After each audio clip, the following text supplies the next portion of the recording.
তৃতীয় শ্রেণীর বন্ধুরা, দেখো তোমাদের গণিত বইয়ের আজকে আমরা 30 পৃষ্ঠার যে শেষের দিকে বাকি অঙ্কগুলো এগুলো করব।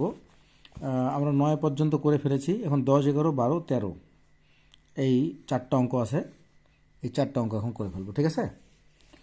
তার আগে তোমাদেরকে বলি, তোমরা যারা অনলাইনে ভর্তি হতে চাচ্ছ, আমার কাছে পড়তে চাচ্ছ, তারা আমাকে এই নাম্বারে কল করবে। ওকে, 01710605874। হোয়াটসঅ্যাপ আছে এই নাম্বারে, অথবা সরাসরি কল করতে পারো, মুজিব স্যার। ওকে, আচ্ছা, আমরা অঙ্কগুলো করা শুরু করে দিই। তাহলে আমাদের যোগের চ্যাপ্টার শেষ হয়ে যাচ্ছে আজকে থেকে। দেখো, অঙ্কটা একটু পড়ে নেই আগে। আমি তোমাদেরকে বারবার বলি অঙ্কটা পড়বা আগে। 10 নম্বর, একটি গ্রামে 4536 জন নারী এবং 4879 জন পুরুষ বাস করেন। ওই গ্রামে মোট কতজন লোক বাস করেন? ঠিক আছে, অঙ্কটা পড়বা তোমরা, অঙ্কটা তোমরা করবা। এখানে আমি বুঝলে হবে না, তোমাদেরকে বুঝতে হবে, ঠিক আছে? কয় নম্বর এটা? 10 নম্বর। 10 নম্বর হচ্ছে নারী, এখানে লিখি আমরা, নারী 4536 জন, 4536 জন, ঠিক আছে? তারপরে কি আছে? পুরুষ 4879 জন, পুরুষ 4879 জন, 79 জন। কি বলছে? ওই গ্রামে মোট কতজন লোক বাস করে? আমরা এটা যোগ করে দিলে হয়ে গেল, ঠিক আছে? তাহলে এই যে যোগ চিহ্নটা এখানে হবে, যোগ করলে 9, 6, 15, 5 হাতে 1, 7, 3, 10 আর 1 কত? 11, 11 1 হাতে আবারও 1, 8, 5, 13 আর 1 14, 4 হাতে 1, 4, 4, 8 আর 1 9, 9415 জন। উত্তর 9415 জন লোক বাস করে, লোক বাস করে। ওকে, তাহলে 10 নম্বর অঙ্ক হলো। এবার 11 নম্বর অঙ্ক করব। লিজন বইমেলায় প্রথম দিনে 1250 টাকা, দ্বিতীয় দিনে 1460 টাকা, তৃতীয় দিনে 1575 টাকা ও চতুর্থ দিনে 2000 টাকার বই বিক্রি করে। 4 দিনে মোট কত টাকার বই বিক্রি করে? তোমরা স্বাভাবিকভাবে এটা বুঝতে পারতেছো। কী করতে হবে? এটা যোগ করতে হবে, তাই না? 11 নাম্বার, লিজন, আচ্ছা, প্রথম দিনে আমরা সরাসরি লিখব, এই যে শর্টকাটে লিখে, প্রথম দিনে কত টাকা? 1250 টাকা, 1250 টাকা। আচ্ছা, দ্বিতীয় দিনে 1460 টাকা, দ্বিতীয় দিনে 1460 টাকা। তৃতীয় দিনে দেখো 1575 টাকা, 1575 টাকা। চতুর্থ দিনে কত? 2000 টাকা। কি বলছে? 4 দিনে মোট কত টাকার বই বিক্রি করছে? এটা যোগ করলে হয়ে গেল। আমরা যোগ করে ফেলি এটা, 5, তারপরে 5, আচ্ছা 11 আর সাথে 18, 18 8 হাতে 1, ঠিক আছে? 2 আর হাতে রেখে 3, 4 3 7, 7 5 12, 2 হাতে 1, 1 আর হাতে রেখে 2, 2 আর রেখে 3, 3 আর রেখে 4, 4 আর 2 6। হ্যাঁ, মোট এত টাকা। কত? 6285 টাকা। ওকে, এবার 12 নম্বর অঙ্কটা দেখো।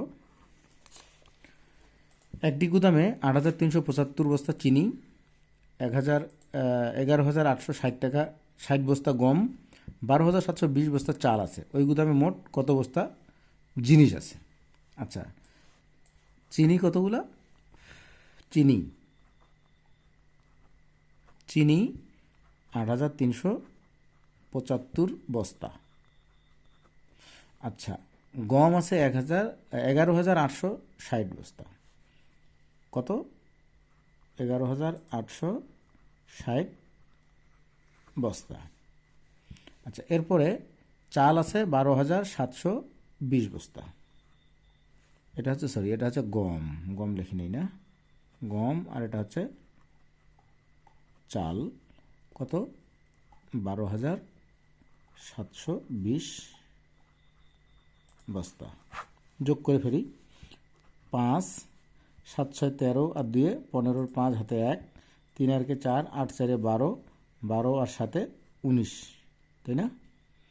19 9 হাতে 1, 8 আর 9, 9 আর 10, 10 আর 2 12, 2 হাতে 1, 1 আর হাতে 2 আর 3, এই যে এত।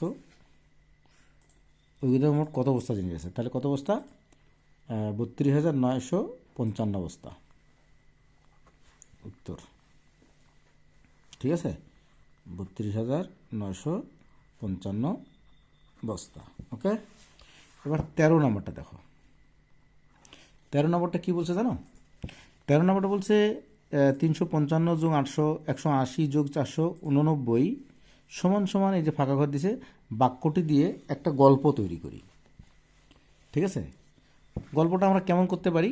গল্পটা আমরা এইভাবে বলতে পারি যে ঈদের দিনে মিনাকে তার দাদু 355 টাকা দিল, তার বাবা 180 টাকা দিল এবং তার মা 489 টাকা দিল। তার মোট কত টাকা হলো? এরকম আমরা বাক্যটা করতে পারি। ঠিক আছে, তাহলে এখানে বাক্যটি দিয়ে একটু গল্প তৈরি করো। গল্পটা এরকম যে ঈদের দিনে মিনাকে তার দাদু 355 টাকা, তার বাবা 180 টাকা ও তার মা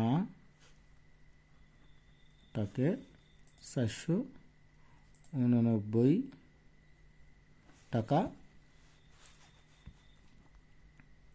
দিল। তার মোট কত টাকা হলো? ঠিক আছে, তাহলে আমরা যোগ করে নেই। 355 যোগ 180 যোগ 489 সমান সমান, এখানে বসবে কত? 9 0 আর 5, 9 আর 5 14, 4 হাতে 1, হাতে 1, 8 আর হাতে রেখে 9, 9 আর 8 17, 17 আর 5 22, 2 হাতে 2, 4 2 6, 6 আর 7, 7 3 10, 1024 টাকা উত্তর। 1024 টাকা। ওকে, 30 পেজ আমাদের ডান, 30 পেজ ক্লিয়ার। ওকে, আল্লাহ হাফেজ, দেখা হবে পরের ভিডিওতে।